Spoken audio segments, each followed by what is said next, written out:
en 6-8 mois, nous puissions finir une bonne transition et organiser des élections transparentes. Il ne doit pas avoir d'exclusion en matière de candidature. Tous ceux qui veulent être candidats doivent s'inscrire et doivent participer à la compétition. C'est aux Ivoiriens de choisir les présidents. Si les Ivoiriens veulent choisir un Vietnamien, ça n'engage qu'aux Ivoiriens. Et le général Gueye était d'accord avec nous. Et vous avez écouté le discours. C'était ça. Mais malheureusement, chemin faisant, il s'est fait entourer de ceux que nous avons chassés le 24. De certains que nous avons chassés le 24. Et ces personnes ont commencé à mettre dans sa tête que c'était son tour et que ce pouvoir-là, ça ne se donnait pas, il fallait se maintenir. Plusieurs fois, j'étais son chef de sécurité. Je n'ai même pas voulu être ministre. Et je sais pourquoi. Parce que je suis militaire. En tant que son chef de sécurité, ça me permettait d'avoir les yeux partout et la main sur tout. De savoir ce qui se passait. C'est trop facile de courir derrière des postes ministériels. Ce n'est pas ça le plus important. Quand tu sais ce que tu veux dans la vie, quand tu sais que tu es venu pour être l'esclave du peuple, ce n'est pas un poste ministériel que tu allais t'asseoir. Un ministre ne peut pas aller intervenir dans un endroit où le peuple est en danger. Ce n'est que les militaires qui peuvent le faire. Donc je suis resté dans ma position de militaire. J'étais son chef de sécurité, ça me permettait de voir clair sur tout ce qui se passait.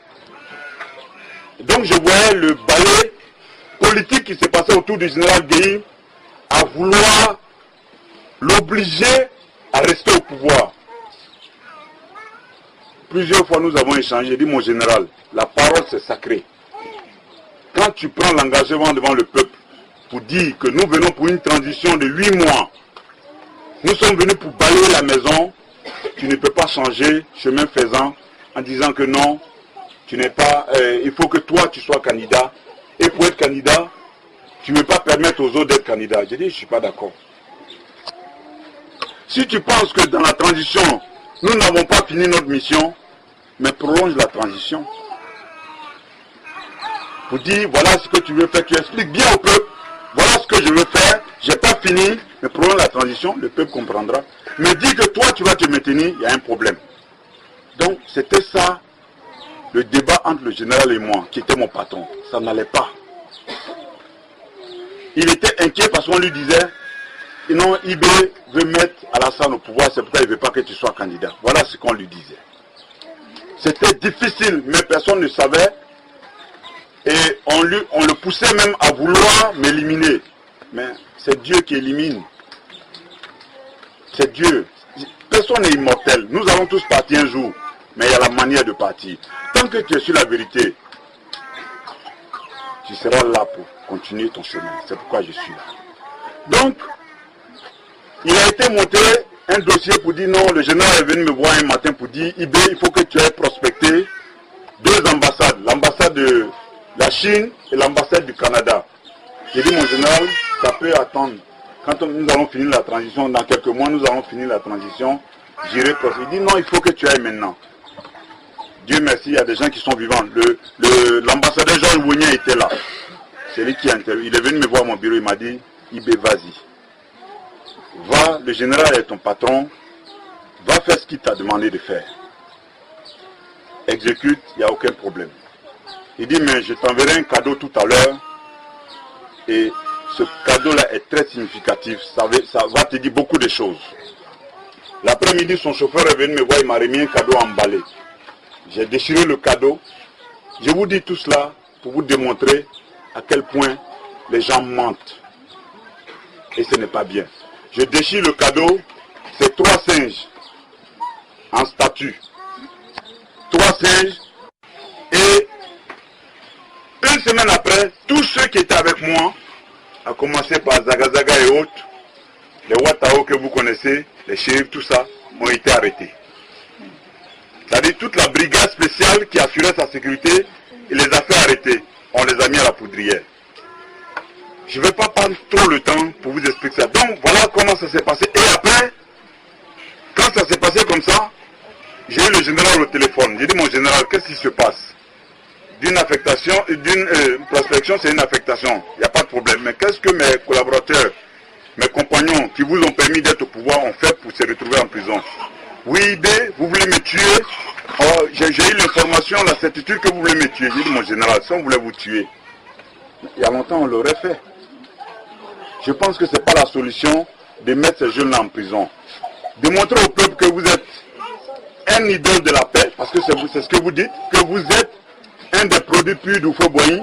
Donc, démontrer par des preuves, en libérant ces jeunes pour dire, je voulais obtenir la libération de mes compagnons. J'ai dit, libérer ces jeunes et démontrer au peuple que ces jeunes voulaient vous tuer, mais vous, comme vous croyez en Dieu, vous les libérez et vous les laissez avec leur conscience. Il me dit, oui, j'ai compris. Le lendemain, on m'appelle et me dit, ton adjoint la grenade, Gueye a donné instruction, il a été tué en prison. Donc, il a commencé à les liquider un à un en prison. J'ai pris mon téléphone, j'ai appelé le général, il dit, mon général, mais vous oubliez vite, vous venez de tuer la grenade, mais sachez que vous allez tous nous tuer. À partir de cet instant, moi je te déclare la guerre. Je ne suis plus attaché militaire.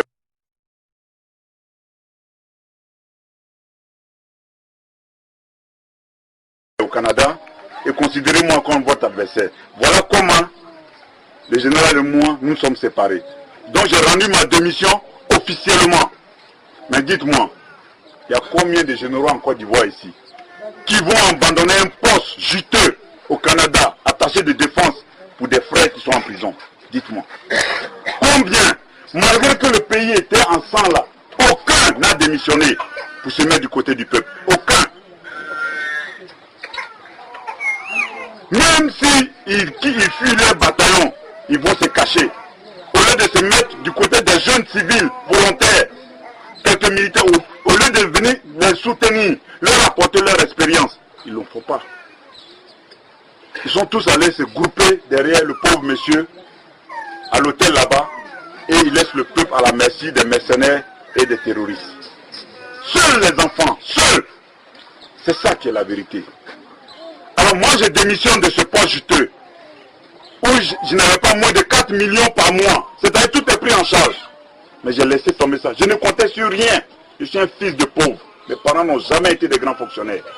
Mais j'ai laissé tomber. Et je suis rentré en France. De la France, je suis allé au Burkina. Et c'est à partir du Burkina que j'ai commencé à appeler mes amis.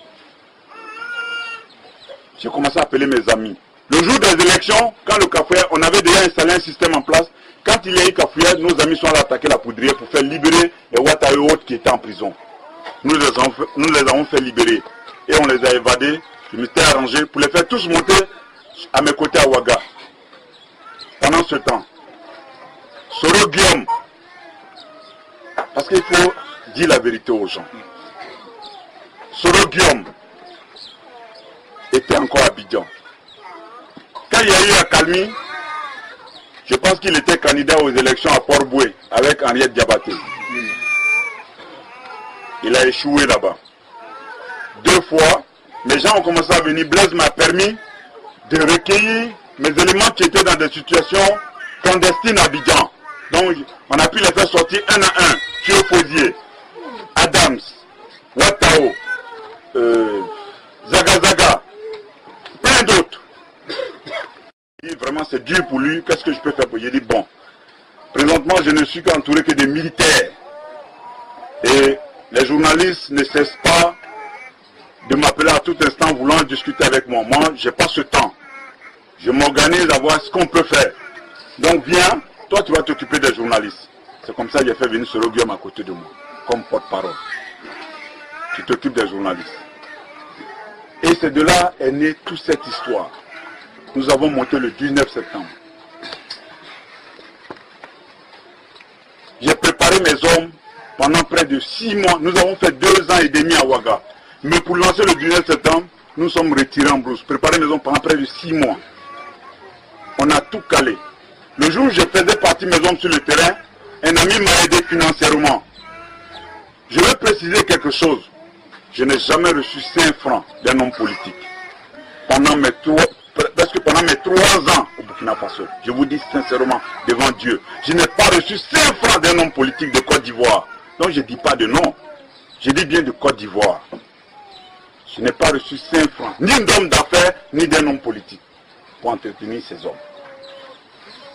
Qu'est-ce que j'ai à mentir? Si quelqu'un m'a aidé, pourquoi je vais dire qu'il ne m'a pas aidé? Qu'est-ce que je gagne là-dedans? C'est Dieu qui nous a aidés. Et l'État burkinabé, qui nous a donné des villas. C'est ça la vérité. Nous avons, après la formation, un ami libanais m'a envoyé 60 millions de francs CFA. J'ai fait des enveloppes. L'intendant était celui qu'on appelle Gaussou. Il est avec la rébellion, c'est le Diagao, le com-zone de Bundiali. J'ai dit, fais des enveloppes de 300 000. J'ai fait des enveloppes de 300 000 pour tous les éléments qui devaient rentrer. Je les avais découpés en 3 groupes. Parce qu'il devait y avoir 3 attaques simultanées. Abidjan, Bouaké, Korogo. Et chaque chef de groupe, Abidjan, c'était Kobo. À Bouaké, c'était Zagazaga. Et à 2002, jusqu'en 2003, avant que je ne parte en France, pour qu'on m'arrête, tout le monde avait une bonne image de la rébellion. Nous sommes rentrés, les choses ont fonctionné dans les normes de Dieu. Nous avons coupé le pays en 2. Les négociations sont sorties des bureaux. Makoussi, d'abord Lomé, Makoussi. Et à Makoussi, quand ça s'est passé, je devais aller à D'abord, il faut que je vous éclaircisse quelque chose. Les gens vont se poser la question, mais pourquoi quand ça s'est passé, les premières heures, je n'ai pas sorti ma tête à Bouaké? J'ai été reçu dans un pays par un chef de l'État. Donc, qui m'a donné le statut de réfugié politique. J'étais le seul à avoir ce statut. Donc, tous les autres étaient sous ma coupole. Et quand nous avons coupé le pays en 2, je voulais rentrer. Le grand frère Blaise m'a dit non, tu ne peux pas rentrer. Parce que si tu rentres, c'est la pure démonstration que votre base arrière était le Burkina et que c'est le Burkina qui vous a équipé. Et là, moi, Blaise, ça me met dans une situation très difficile. Donc, laisse les jeunes progresser au moment opportun. C'est-à-dire quand nous aurons toute la situation en main, tu pourras sortir la tête. J'ai dit, ok, mais quelqu'un qui t'a reçu, qui est ton tuteur, tu ne peux pas le sauter, faire ce que tu as envie de faire. Le minimum, c'est le respect. Et dans la logique, effectivement, l'ambassade de France, l'attaché militaire, venait me rendre visite chaque 2 semaines pour se rassurer que j'étais à Ouaga. Parce qu'on disait non, c'est le Burkina qui est derrière, c'est le Burkina qui les a équipés. Quand ils venaient, j'ai dit, mais moi je suis là. Aucun Burkinabé ne combat sur le terrain. Nous n'avons pas reçu d'armes du Burkina, nous avons pris les armes dans les poudrières. En Côte d'Ivoire, parce qu'on avait des alliés là-bas. Donc, c'était justifié. Et ça a permis au Burkina de rester blanc. Et ça a permis à la rébellion de tenir sans que les accords de défense qui existaient entre la Côte d'Ivoire et la France puissent être déclenchés. Parce que dans les normes, ça devait se déclencher. Mais comme c'était des Ivoiriens qui attaquaient un système dans leur propre pays, les accords ne pouvaient pas rentrer en action. Voilà pourquoi nous avons pu résister sans que les Français ne puissent nous chasser du territoire ivoirien. Mais malheureusement, vous avez vu la suite. Arrivé un moment, après les accords de Makoussi, le Premier ministre Sédou Diarra m'a envoyé 2 émissaires pour me dire, bon, d'abord ils ont vu Soro Guillaume, j'ai envoyé Soro Guillaume comme chef de délégation avec tous les autres. Après les accords, ils nous ont donné 9 postes ministériels. Et ces 9 postes ministériels, j'avais le devoir de nommer mes ministres. Ils ont demandé à Soro dit non, c'est IB qui dirige, c'est IB qui doit décider. Donc on m'envoie les 2 émissaires de Sédou Diarra. On me demande de nommer les 9 ministres de la rébellion. Je nomme Soro, ministre de l'Information. Je nomme tous ceux qui ont pu m'apporter de l'aide au moment où j'avais besoin de ça. Tel que Guy Michel, que nous avons pris prisonnier à Bouaké quand Bouaké est tombé dans nos mains. Guy Michel était prisonnier. Et comme Guy Michel, c'est quelqu'un qui m'avait formé dans le temps, Zagazara m'a passé Guy Michel pour dire, ah, le colonel Guy Michel fait partie des prisonniers. Il me l'a passé au téléphone, j'ai dit, mon colonel, nous ne sommes pas venus contre vous, mais nous sommes venus contre le système qui divise les Ivoiriens. Est-ce que tu veux nous aider? Il dit, mais jeune frère, si c'est toi qui as la tête de ça, je rentre là-dedans. J'ai dit, bon, Zagazara, libère tous les prisonniers, demande-leur de nous aider. S'ils ne veulent pas, laissez-les partir. Guy Michel nous a rejoints. Bama Sinima nous a rejoints. Le colonel Bakayoko Soumaïla, qui est chef d'état-major, a fui pour aller au village. Son village est à 2 pas de mon village paternel.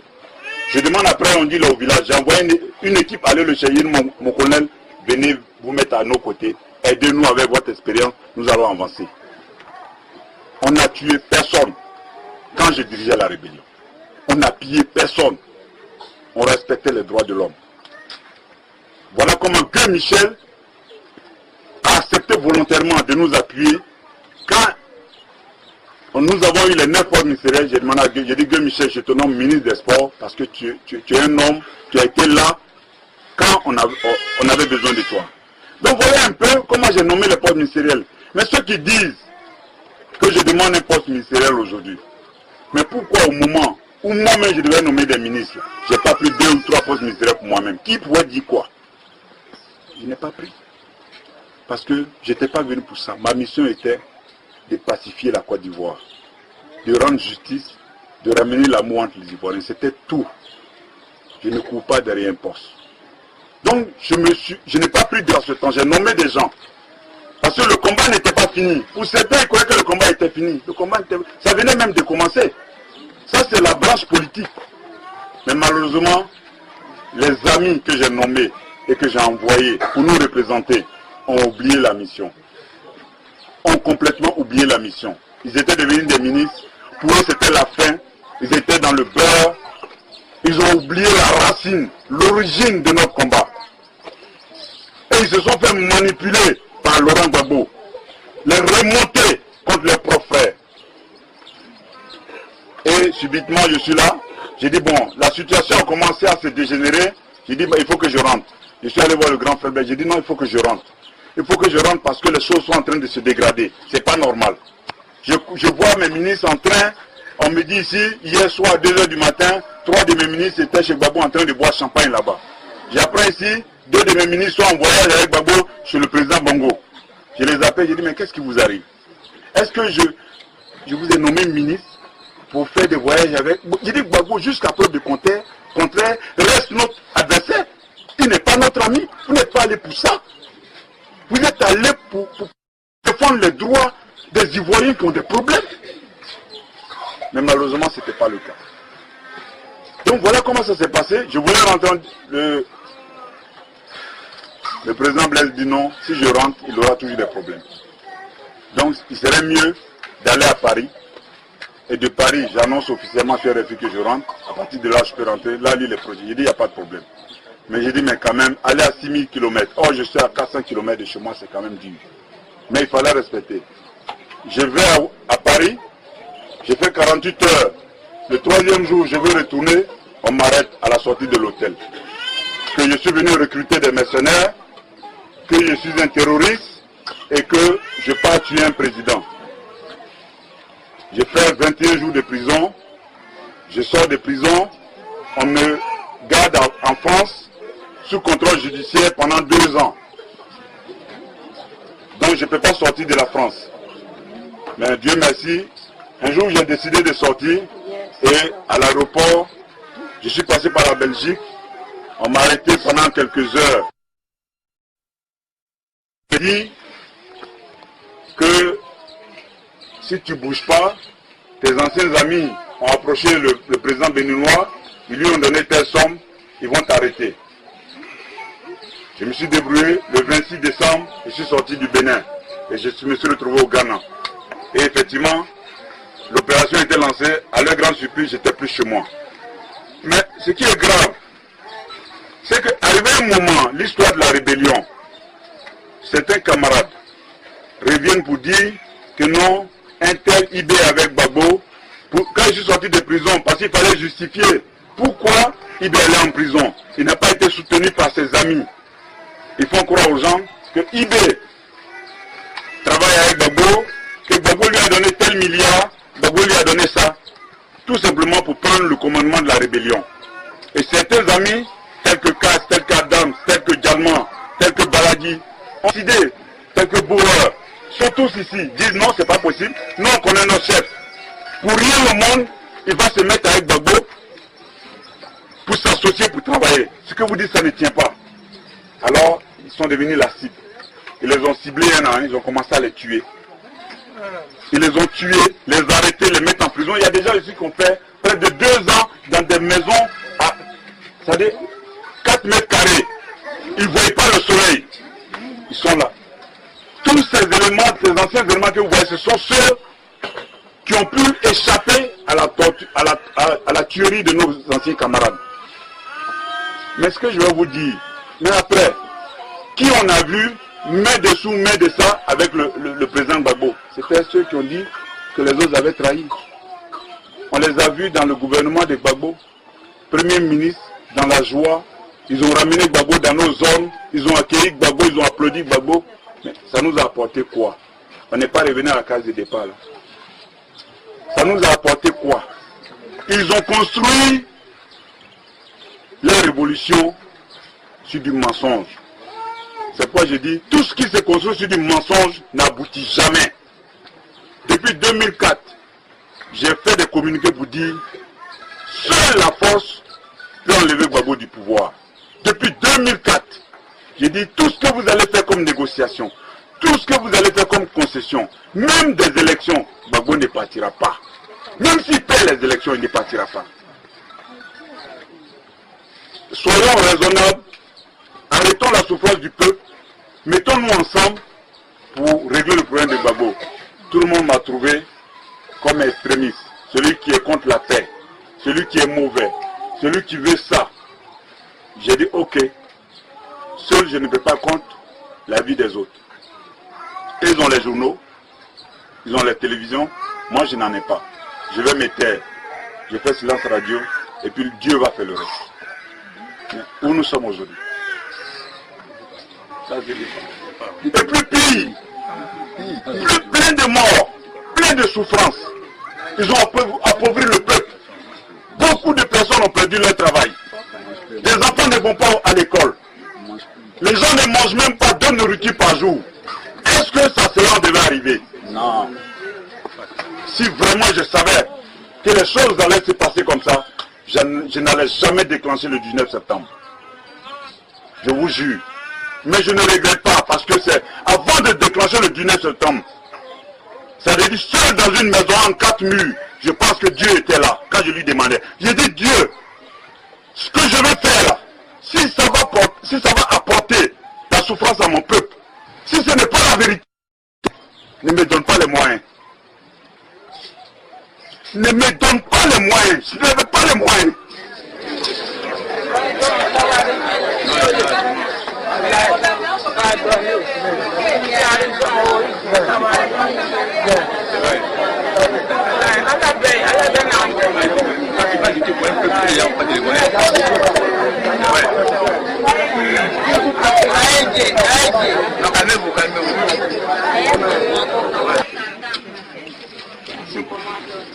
Notre combat va aboutir parce qu'on croit en Dieu. Si Dieu est vraiment vrai, si Dieu est vraiment vrai, je ne crois pas que nous allons échouer.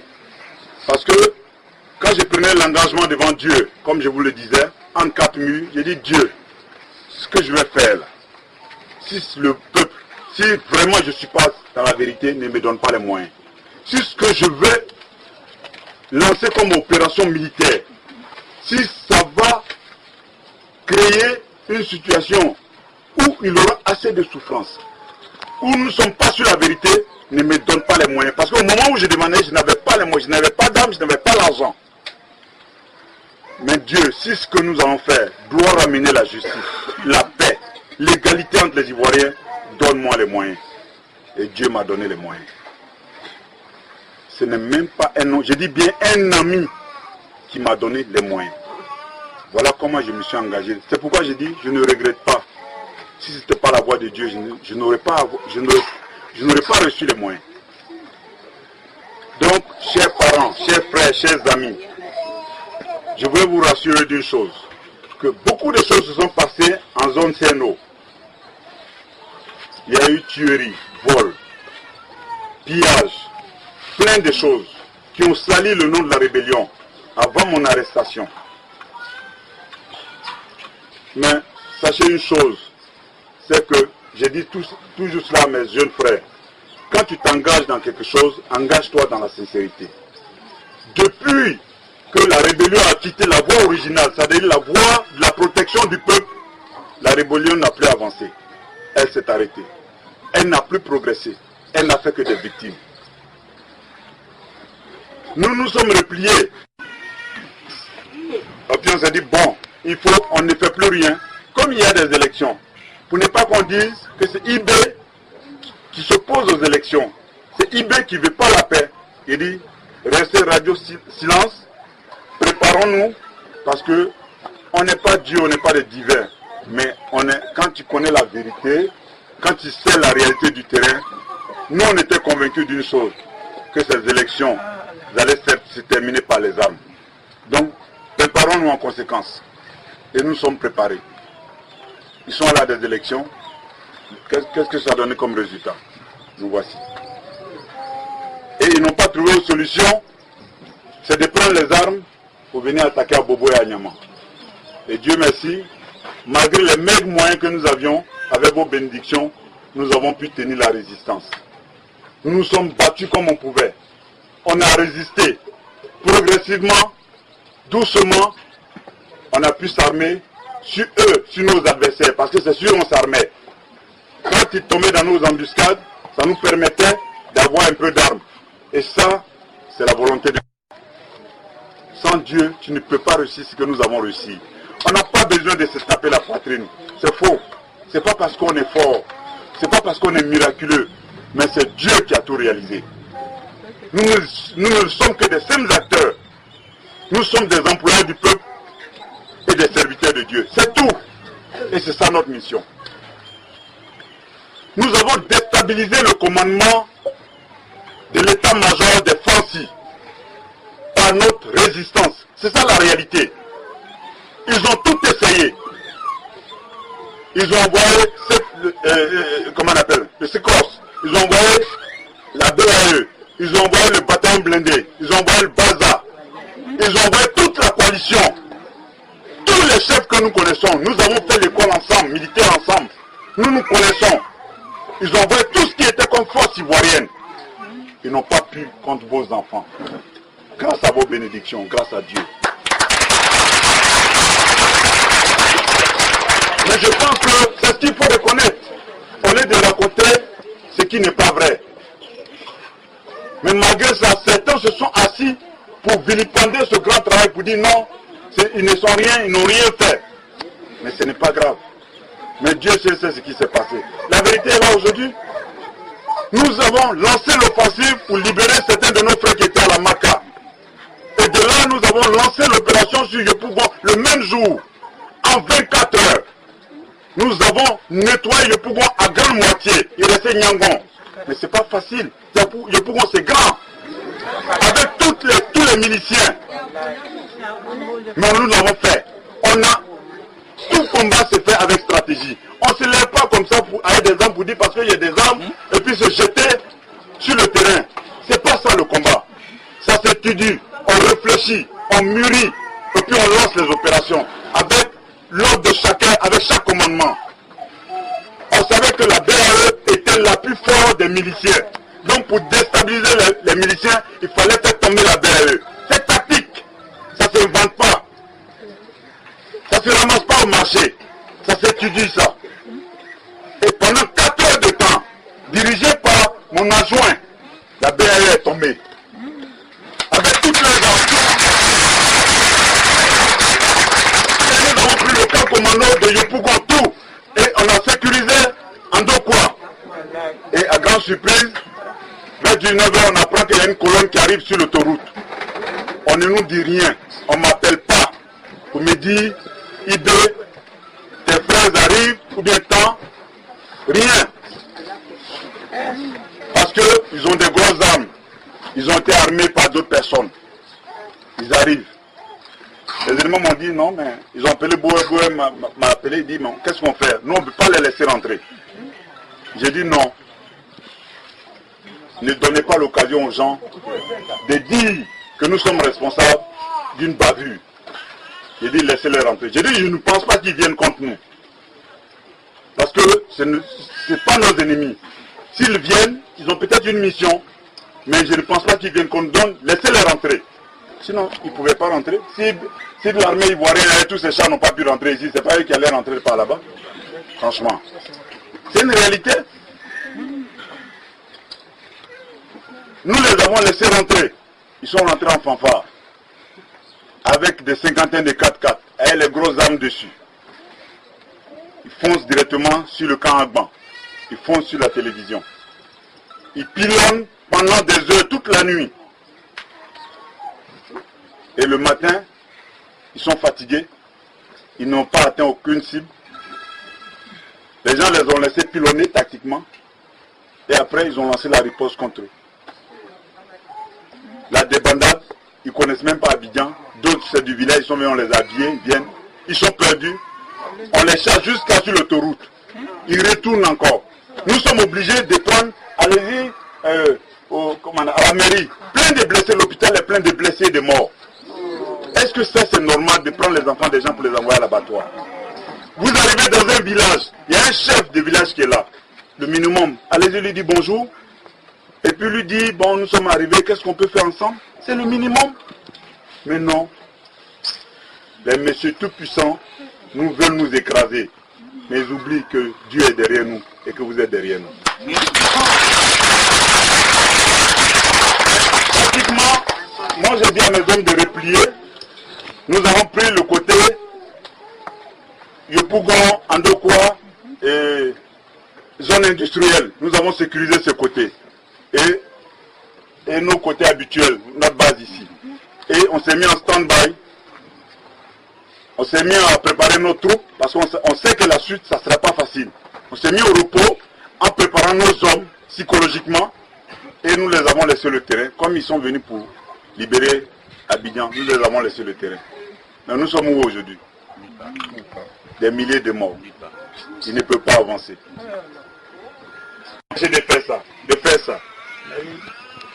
Chers parents, nous n'avons empêché personne. Nous n'avons chassé personne de la télévision. Ils n'ont pas pris la télévision, ils ont raconté à tout le monde qu'ils ont pris la télévision. Mais la vérité là, c'est fini toujours par sortir. Ils n'ont pas pris Agban, ils disent qu'ils ont pilonné, ils ont pris Agban. Agban est toujours là. Babou est toujours chez lui et il a la bouche. Il continue de dire ce qu'il veut. Je vous jure, si nos frères nous avaient consultés, ou bien si nos frères nous avaient laissé 48 heures, chers parents, je vous dis bien 48 heures, l'opération que nous avons lancée sur Yopougon, c'était tactique. 48 heures, je vous jure, Babou ne serait plus au pouvoir aujourd'hui.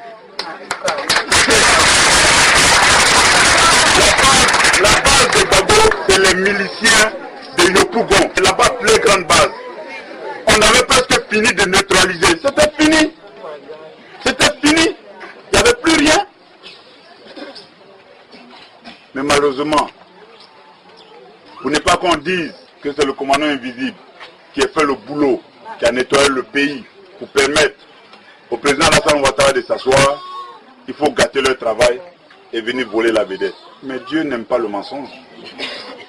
Dieu n'aime pas le mensonge, mais malheureusement, ceux qui sont à la base de ça sont là, mais c'est nos pauvres enfants qui meurent. C'est ça le drame.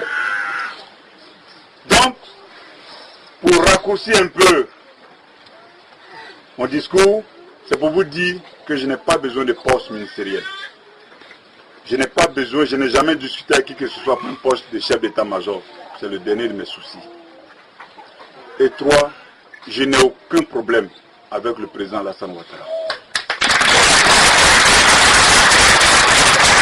Il y a eu des élections. Il y a quelqu'un qui a été élu, c'est lui. Mais pourquoi moi je vais m'opposer à ce fait, au fait qu'il ne soit pas président? Pourquoi? Hier ou avant-hier, j'ai reçu les imams ici. et les chefs du quartier. À leur présence, j'ai composé le numéro du docteur Alassane Ouattara, ils sont là, et j'ai mis sur haut-parleur. Devant eux-mêmes, j'ai parlé avec, il était en réunion, donc j'ai parlé avec son aide de camp, le commandant Diarra-Souba. Dans nos causeries, ils ont compris qu'il y ait une affinité entre nous, c'est-à-dire on s'est parlé comme si c'était la routine. J'ai dit, si le grand frère finit, dis-lui de me rappeler parce que j'ai les vieux, ils vont lui parler. Il dit, il n'y a pas de problème. Je leur ai donné son numéro direct. Mais si tu ne parles pas avec quelqu'un, est-ce que tu peux faire ça? Je vous demande, gardez votre calme, gardez votre sérénité. Soyez nos interprètes auprès de la population. Dites-leur que nous, là, on n'est pas venus pour s'enrichir. On n'est pas venus pour piller la population. On n'est pas venu pour remplir nos maisons des choses qui ne nous appartiennent pas. On est venu pour vous protéger. On est venu pour vous aider à dormir tranquillement, à manger normalement, à aller au marché, à aller au travail sans être inquiété, à permettre à nos enfants d'aller à l'école normalement. Rien d'autre que ça. Que le bonheur de ce pays. C'est un pays riche. Un pays